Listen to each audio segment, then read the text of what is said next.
দেখুন নবাব বাহাদুর, দেখুন এই বছর কৃষ্ণনগর রাজ্য ফসলে ভরে গেছে। যেদিকেই তাকাবেন সেদিকেই সবুজ আর সবুজ। ভেবেছিলাম এইবারও তুমি খাজনা দিতে দেরি করবে কৃষ্ণচন্দ্র, কিন্তু এখানে এসে নিজের চোখে যা দেখলাম তারপর আর মনে হয় না তুমি এইবার খাজনা দিতে দেরি করবে। নবাব বাহাদুর ভেবেছিলেন খাজনা দিতে দেরি হলে আমার রাজ্যটা আমার থেকে টুক করে কেড়ে নেবেন। ওটি তো আর হচ্ছে না নবাব বাহাদুর। জাহাপানা, আপনি যা ভেবেছিলেন সেটা আর হবে না মনে হচ্ছে। নবাব বাহাদুর কি ভেবেছিলেন? তা জেনে তুমি কি করবে শুনি? না মানে এমনি জিজ্ঞাসা করছিলাম, রাগ করছেন কেন?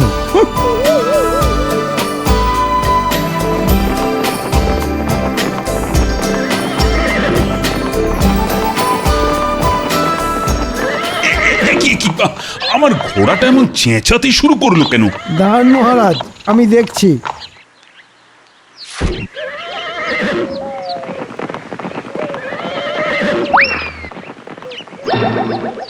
এই দেখুন মহারাজ, আপনার ঘোড়ার পায়ে কাঁটা ফুটেছিল, তাই যন্ত্রণায় এমন চেঁচাচ্ছিল।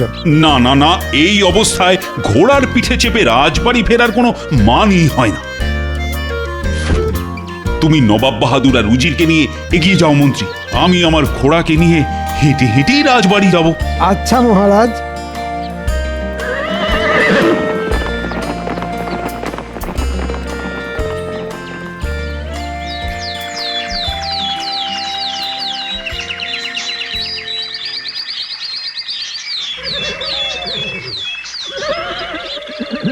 কি বুঝলে রাজবৈদ্য?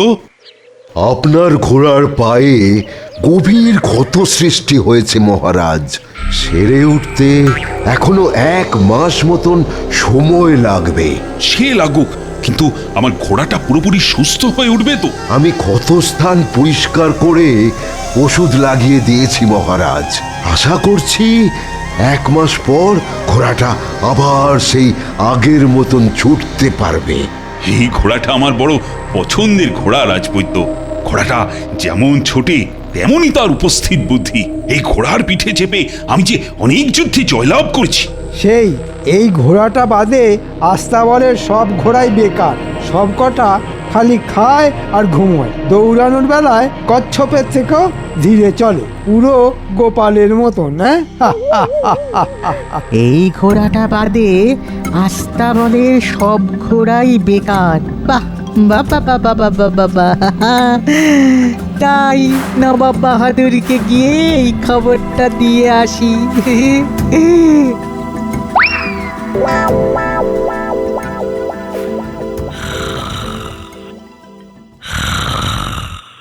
বলি আর কত ঘুমোবে শুনি?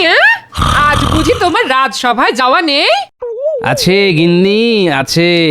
মহারাজ যেদিন রেগে গিয়ে তোমাকে রাজসভা থেকে বার করে দেবেন সেদিন বুঝবে। বলি তখন সংসার চলবে কি করে শুনি? কেন কেন কেন মহারাজ আমাকে রাজসভা থেকে বার করে দেবেন কেন শুনি? আজ পর্যন্ত তো তোমাকে একদিনও রাজসভায় সময় মতন যেতে দেখলাম না। তুমি রোজ দেরি করে রাজসভায় যাও। এই ব্যাপার, গোপাল ভাঁড়কে চটালে তার পরিণাম ভালো হবে না, এ স্বয়ং আমাদের মহারাজ জানেন, বুঝলে গিন্নি। তাই আমি যত দেরি করেই রাজসভায় যাই না কেন, মহারাজ আমাকে তাড়িয়ে দেবেন না। গাটা কেমন ম্যাচ ম্যাচ করছে। এই শোনো, আমাকে তুমি মহারাজ পাওনি যে আমি তোমাকে ছেড়ে দেব। এক্ষুনি উঠে থলে হাতে বাজারে যাও, না হলে কিন্তু। ওরে বাবারে, যাচ্ছি যাচ্ছি যাচ্ছি গিন্নি।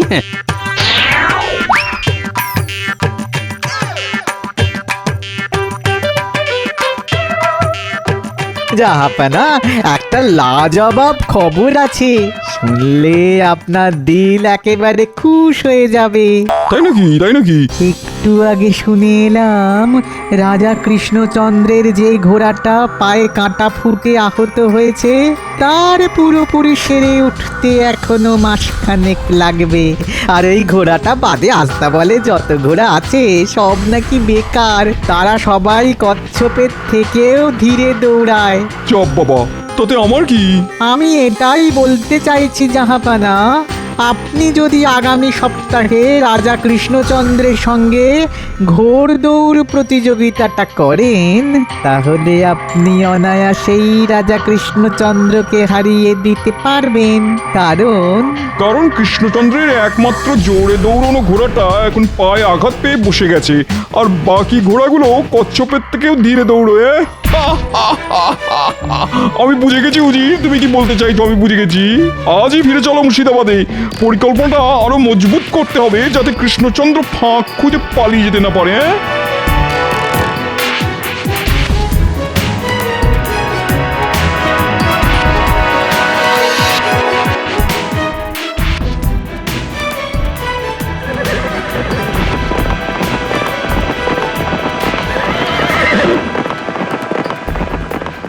নবাব বাহাদুর এলেন, আবার এর মধ্যে চলেও গেলেন। না, আমাকেও বাজার যেতে হবে। দেরি হলে আবার গিন্নি মুড়ো ছাঁটা নিয়ে তেড়ে আসবে। আর কিছু চিন্তা ভাবনা করলেন জাহাপানা? করেছি উজি, করেছি। ঘোড়ায় চেপে আস্তে আস্তে সব ছকে ফেলেছি। এইবার এমন পরিকল্পনা করেছি যে কৃষ্ণচন্দ্র কোথাও পালাতে না পেরে আমার পায়ে লুটিয়ে পড়বে একেবারে।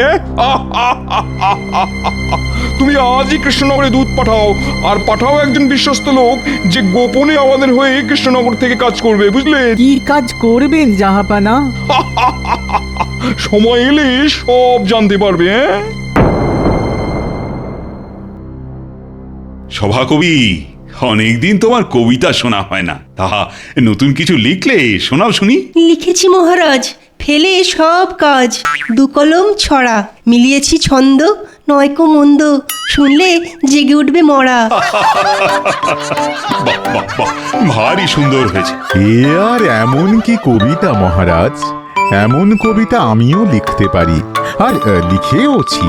সে কি রাজ্যোতিষী কবিতা লিখেছেন? তবে তো শুনতেই হচ্ছে রাজ্যোতিষীর লেখা কবিতা। ঠিক ঠিক, রাজ্যোতিষী, শোনাও শুনি কেমন কবিতা লিখেছো। আমি রাজ্যোতিষী, আমি পুজো করি। পুজো করতে লাগে ধূপ ধুনো ফুল, আর সরস্বতী পুজোয় লাগে কুল। এটা কবিতা না দশকর্মার দোকানের ফর্দ?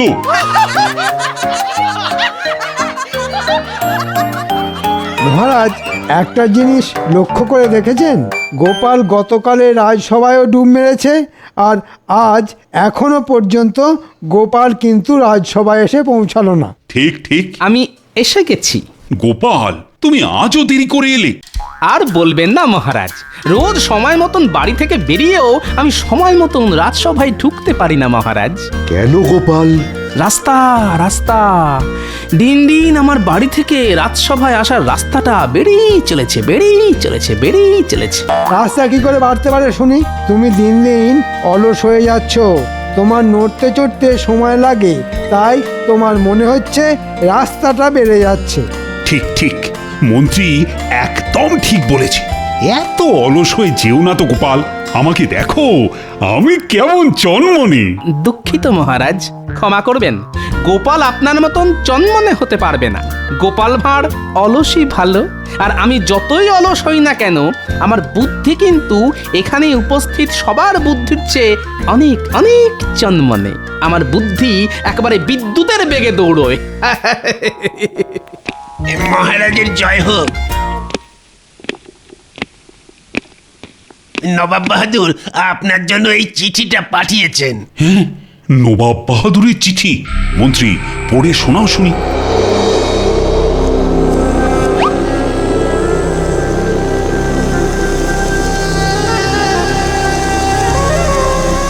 মহারাজ, নবাব বাহাদুর লিখেছেন উনি আপনার সঙ্গে ঘোড়দৌড় প্রতিযোগিতা করতে চান।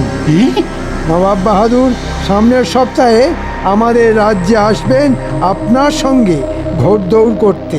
উনি আরও বলেছেন যদি আপনি এই ঘোড়দৌড় প্রতিযোগিতা হেরে যান তাহলে উনি আমাদের এই রাজ্যটা নিয়ে নিজের নামে লিখে নেবেন। সে কি, নবাব বাহাদুর যে নিজের চোখে দেখে গেলেন আমার ঘোড়াটা পায়ে কাঁটা ফুটে আহত হয়েছে? তাই তো ওনার এই ঘোড়দৌড়ের ইচ্ছে মহারাজ। এটাও বুঝলেন না? উনি সঠিক সময়ে সঠিক চাল চেলেছেন। ওহ, এবার কি হবে? আস্তা বলে বাকি যে ঘোড়াগুলো আছে তাদের নিয়ে নবাবের সঙ্গে ঘোড়দৌড় প্রতিযোগিতা হলে আমি নিশ্চিত হারব। এ ব্যাপারে আমার কোনো সন্দেহই নেই। হাতে এখনো 7 দিন সময় আছে মহারাজ, আপনি আমাকে কিছু মোহর দিন, আমি আস্তাবলের বাকি ঘোড়াদের জোরে দৌড়ানোর তালিম দেওয়ার ব্যবস্থা করছি। বাহ বাহ বাহ, একটা ভালো বুদ্ধি দিয়েছো তুমি মন্ত্রী। কত কত মোহর চাই বলো? 100 মোহর মতন দিলেই হবে মহারাজ। এই না, যত তাড়াতাড়ি সম্ভব ঘোড়াদের তালিম দেওয়ার কাজ শুরু করে দাও মন্ত্রী। আরে হাতে সময় যে বড় কম।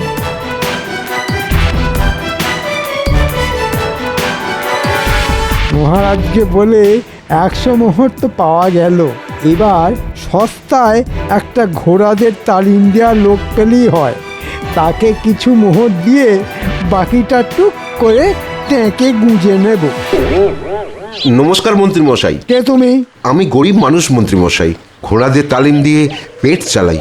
যদি আপনার কোনো কাজে লাগতে পারি তাহলে দয়া করে বলবেন। কি বললে? তুমি কি করো? আঙ্কে ঘোড়াদের তালিম দিই, আর ওই বাচ্চা থেকে ধাড়ি সব ঘোড়াদের একেবারে বাঘের বাচ্চা বানিয়ে দেব। যেমন ছুটবে তেমন যুদ্ধ লড়তে পারবে। ব্যাস ব্যাস ব্যাস, এই ধরো তোমার পারিশ্রমিক। কাল থেকে রাজবাড়ি চলে এসো, মহারাজের ঘোড়াগুলোকে আচ্ছা করে তালিম দিতে হবে। ধন্যবাদ মন্ত্রী মশাই, কিন্তু মাত্র 1 মোহর। এর বেশি দিতে পারবো না, তাতে কাজ করতে হলে করো, না হলে না না না, রাজি রাজি, আমি রাজি। কাল সকাল সকাল আমি রাজবাড়ি পৌঁছে যাব। বাহ, এই যে মেঘ না চাইতেই জল। আমি খোঁজার আগেই ঘোড়াদের তালিম দেওয়ার লোক আমাকে খুঁজে বার করে ফেললো। মাত্র 1 মোহরেই কাজ মিটে গেল। এবার বাকিটা ঢুকবে আমার ট্যাঁকে।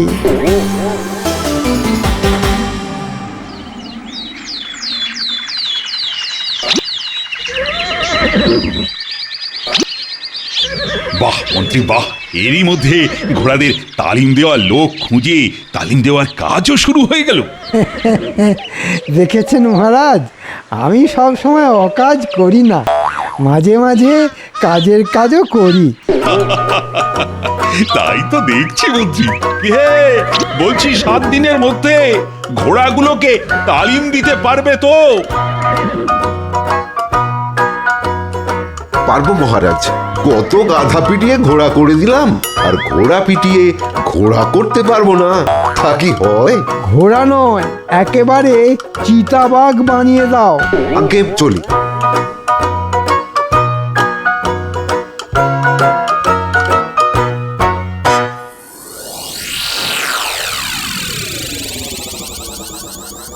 একটা ভালো খবর আছে জাহাপানা আপনার জন্যে। কি খবর উজির? আমাদের লোক ছদ্মবেশে কৃষ্ণনগরের রাজবাড়িতে গিয়ে উঠেছে রাজা কৃষ্ণচন্দ্রের ঘোড়াদের তালিম দেওয়ার জন্যে। সাবাস, এবার সময় বুঝে বাকি কাজটাও তাকে সেরে ফেলতে বলো। আর 6 দিন পরে যে ঘোড়দৌড় প্রতিযোগিতা। বলছি জাহাপানা। কৃষ্ণচন্দ্র, এবার তুমি পালিয়ে কোথায় যাও শুধু আমি দেখবো।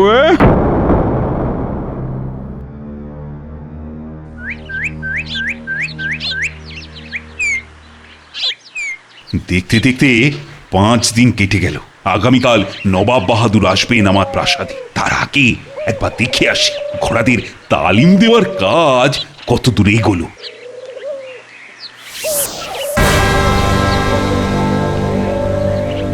কি আমার আস্তাবলের বাকি ঘোড়াগুলো গেল কোথায়? আর ঘোড়াদের তালিম দেওয়ার লোক নেই বা কোথায় গেল?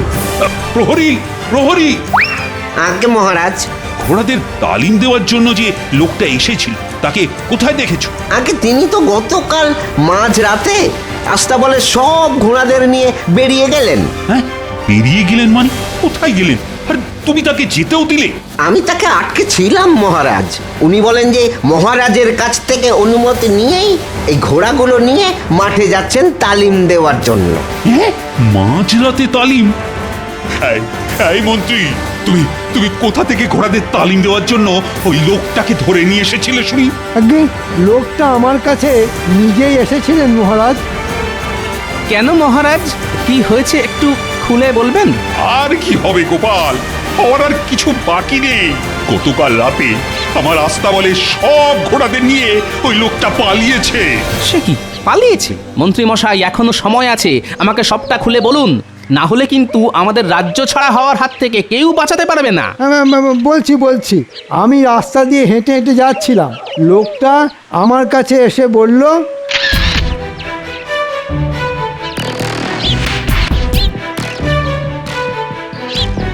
আমি অমনি তাকে ধরে নিয়ে এলাম। লোকটা নিজে এসেই বলল?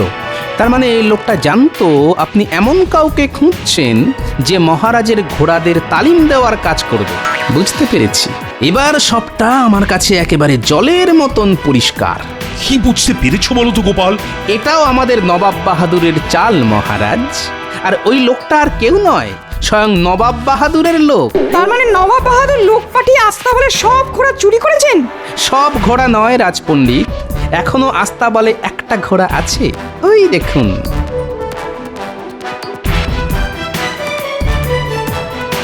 এবার কি হবে গোপাল? আগামীকালই যে নবাব বাহাদুর কৃষ্ণনগরে আসবেন, পরের দিন খুব সকালে ঘোড়দৌড় প্রতিযোগিতা শুরু হবে। আর আপনি ঘোড়দৌড় প্রতিযোগিতায় আপনার ওই ঘোড়ায় চেপেই জিতবেন মহারাজ। হ্যাঁ, ঘোড়ায় চেপে মহারাজ জিতবেন? তোমার কি মাথা খারাপ হলো গোপাল? মাথা আমার নয় মন্ত্রী মশাই, খারাপ আপনার হয়েছে। তাই মোহরের লোভে যাকে তাকে ধরে এনে রাজবাড়িতে ঢুকিয়ে দিয়েছিলেন। এবার বুঝলেন তো বেশি লোভ করলে কি হয়? গোপাল, এবার তুমি যেটা ভালো বোঝো সেটাই করো, যে করেই হোক এই রাজ্যটা বাঁচাও। এত সহজে যে আমি এই রাজ্যটা নবাব বাহাদুরের নামে হতে দেব না মহারাজ। আর এই যে মন্ত্রী, তুমি দিন দিন একটা লোভী শেয়াল হয়ে যাচ্ছ। দাঁড়াও, সব ভালো ভালো মিটতে দাও, তারপর দেখাচ্ছি মজা।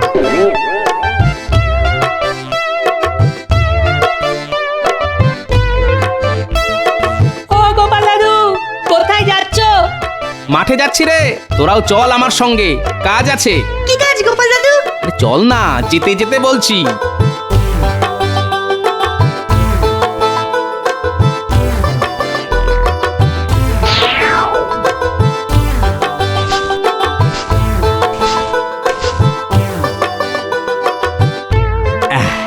অনেক হয়েছে, এতে কাজ মিটে যাবে। এবার কি করতে হবে গোপাল দাদু? আজ আর কিচ্ছু করতে হবে না, বাকি কাজ কালকে হবে।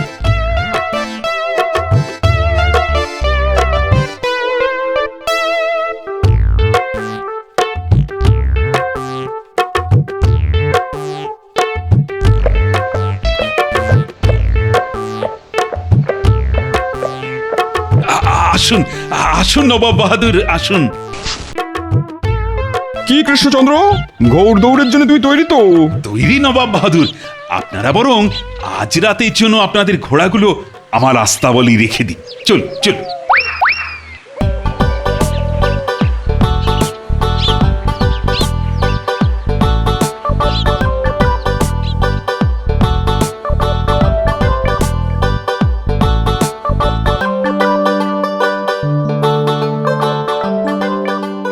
এ কি কৃষ্ণচন্দ্র, তোমার আস্তাবল যে ফাঁকা, শুধু ওই ঘোড়াটাকে দেখতে পাচ্ছি, বাকি ঘোড়াগুলো গেল কোথায়?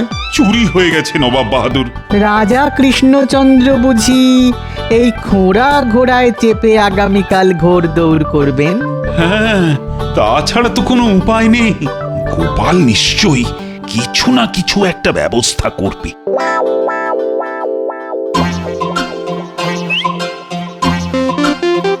এগুলো নিয়ে আমরা কোথায় যাচ্ছি গো গোপাল দাদু? রাজবাড়ির আস্তাবলে। আমরা বুঝি এই ঘোড়াকে ঘাস খাওয়াতে যাচ্ছি? বল, ঘোড়া ডিঙিয়ে ঘাস খাওয়াতে যাচ্ছি।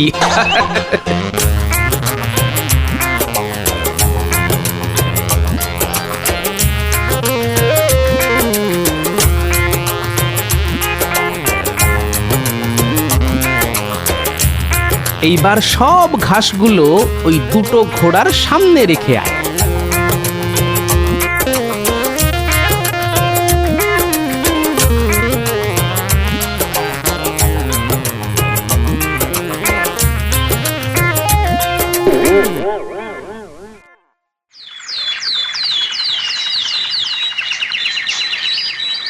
কি কৃষ্ণচন্দ্র, তৈরি তো? হ্যাঁ, তৈরি তৈরি। আয় আয় আয় আয় আয় বলছি আয়। কি হলো উজির? দেখুন না জাহাপানা, আপনার ঘোড়াটা এত ঘাড় আয় আয় আয় আয় আয় আয় এত ঘাস খেয়েছে না যে কিছুতেই নড়তে পারছে না। আয় আয় আয় আয় আয় আয় আয় আয় হ্যাঁ, আয় বলছি আয়। নড়তে যখন পারছে না তখন ছুটবে কি করে?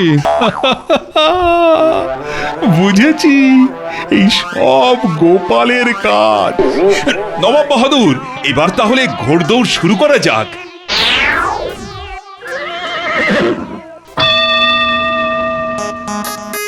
এই কি হলো? আরে ঘোড়াটা দাঁড়িয়ে রইলো কেন? চল চল, আরে এই উজির, আরে কিছু একটা করো। আরে কৃষ্ণচন্দ্র এগিয়ে গেল তো। আয় আয় আয় আয় আয় পুশ পুশ পুশ আয় যা যা যা যা যা যা যা যা আচ্ছা মুশকিল তো। এই এই চল চল।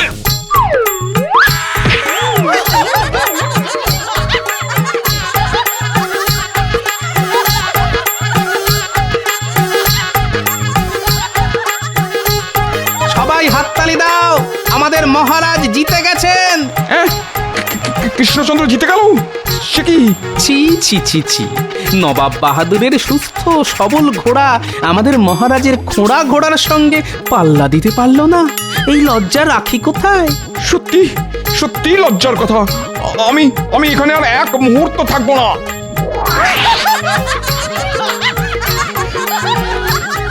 দাঁড়ান, আপনি যাচ্ছেন কোথায়?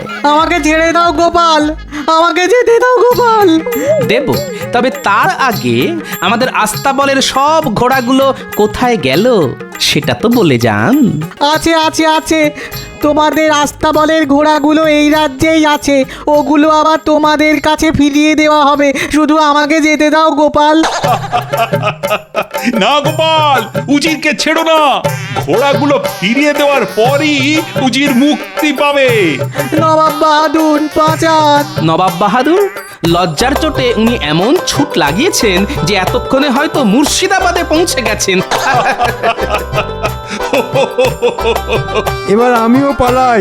মহারাজ বলেছিলেন সব ভালোই ভালোই মিটে গেলে আমার খবর আছে। মন্ত্রী,